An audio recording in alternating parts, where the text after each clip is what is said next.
Drone attack కాదు, ఇది వింటే షాక్ అవ్వాల్సిందే.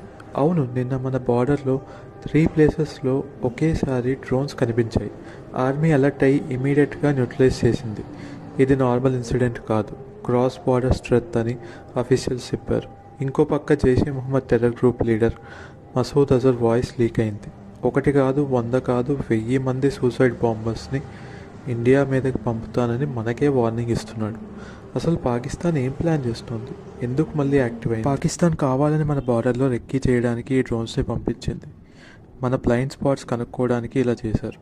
వింటర్లో స్నో ఎక్కువగా ఉంటుంది, సో టెర్రరిస్ట్ ఎంటర్ అవ్వడానికి చాలా కష్టం. మార్చ్ తర్వాత అయితే స్నో మెల్ట్ అవుతుంది, సో ఈజీగా ఫారెస్ట్ ఏరియాస్లోకి ఎంటర్ అవ్వచ్చు. పహల్గామ్ అటాక్ జరిగింది కూడా లాస్ట్ ఇయర్ మార్చ్లోనే. ఈసారి ఫైర్ మీద ఉన్నారు, కానీ ఈ ఫైర్ని ఫ్లవర్గా మార్చడం ఇండియన్ ఆర్మీకి చాలా easy. Already operation Sindoor continue అవుతుందని ఆర్మీ చీఫ్ అనౌన్స్ చేశారు. ఈసారి మన ఆర్మీ భైరవ్ కమాండోస్ని రంగంలోకి దింపింది. వీళ్ళకి ఫారెస్ట్లో ఎవరైనా సస్పీషియస్గా కనిపిస్తే డైరెక్ట్గా షూటింగే. ఈసారి పాకిస్తాన్ దీపావళికి మామూలు ఉండదు.